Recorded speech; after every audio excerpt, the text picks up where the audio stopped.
James Cleverly, United Kingdom Secretary of State for Foreign, Commonwealth and Development Affairs. Welcome to Al Arabiya, sir. Thank you, thank you. It's a pleasure to have you. You've just come up from the Security Council. You delivered your very poignant speech, and you heard the speakers in the Council. What do you think the main message from this session of the Security Council on the Ukraine has been to the world? Well, I think what I heard over and over again was the support not just to Ukraine, but for the United Nations and the UN Charter. Representatives from all parts of the world, from every continent on the planet, have said how important it is to uphold the thing which has kept us safe for many, many years, rule of law, the UN Charter. That's the big message that we're sending to the world. It's not just about Ukraine, although that's important. It's about these institutions that have kept us safe. We also heard the speech by the Russian permanent rep, Vasily Nebenzia, and in the end of it, something really surprised me, welcoming the Chinese so-called peace plan to bring peace to the Ukraine.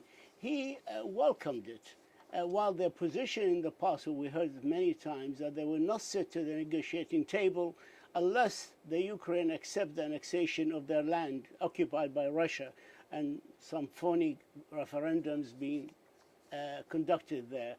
Do you think this represents a U-turn by the Russians?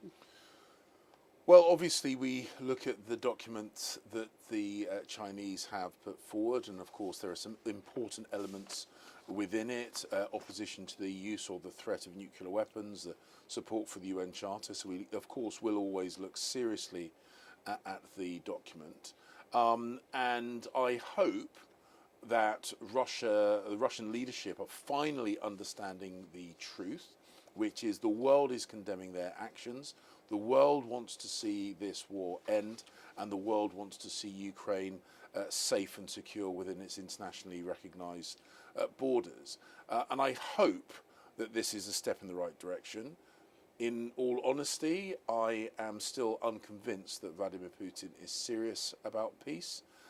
The speech from the Russian representative tries to describe a version of history that no living person would recognize, where somehow Russia is the one being attacked, yet it's Ukrainian women and children and men that are being killed by rockets and bombs.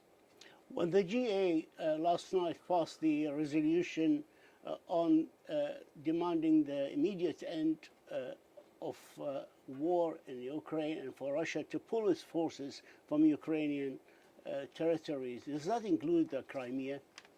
Well, as you understand it. Well, my view is that we need to be guided by the Ukrainians. It's their land that's being defended. It's their sons and daughters who are fighting.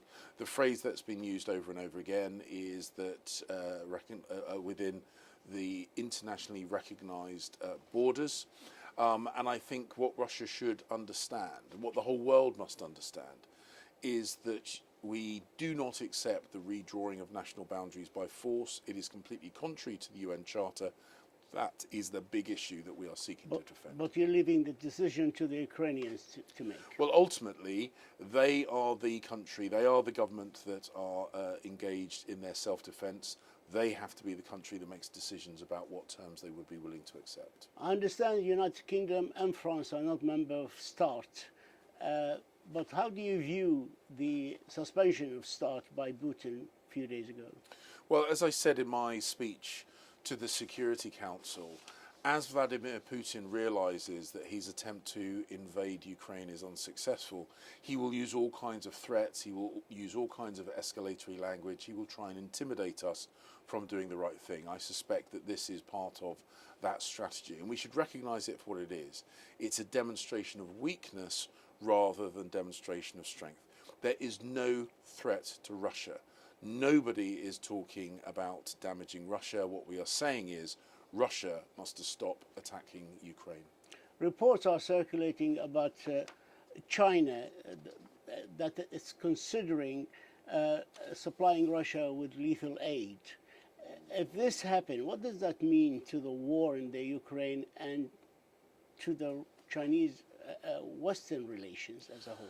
Well, in the conversations that I've had with the Chinese Foreign Ministry, both Wang Yi and Qin Gang, they have said that they recognise the importance of the UN as an institution. I think that they are right to be concerned about escalation. And I have said that I do not think it is in China's interest to be seen to support a regime which is increasingly being isolated on the world stage. So what I would say to all countries is there is no benefit to supplying military aid to Russia. It will damage that country's reputation. It will ultimately be counterproductive. And I think the Chinese authorities well understand that.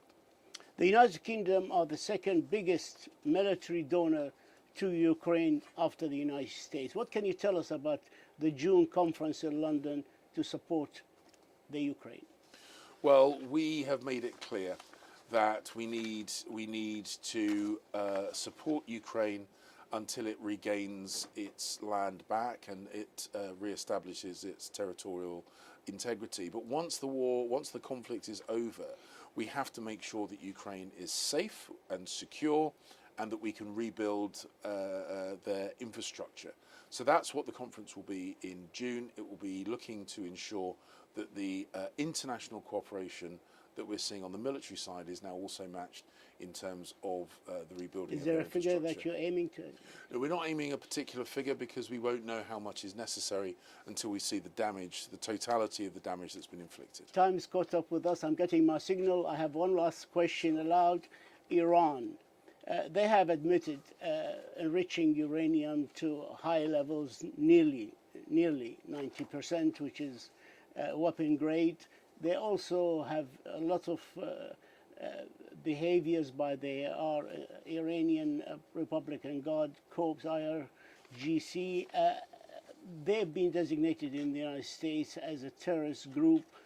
Do you think it's time that the United Kingdom and the European Union consider designating them as a terrorist group, especially that they are threatening UK citizens, journalists, Iranian dissidents on British sovereign land? Well, what we have seen is a pattern of behaviour by the Iranian leadership, which is unacceptable. Arming militia groups in the region, threatening Iranians in the UK, attempting to develop weapons-grade uranium. All these things are unacceptable. We have made it clear our opposition to all those actions, and we have responded through sanctions and other means. We always keep our options open in terms of what further intervention we might take.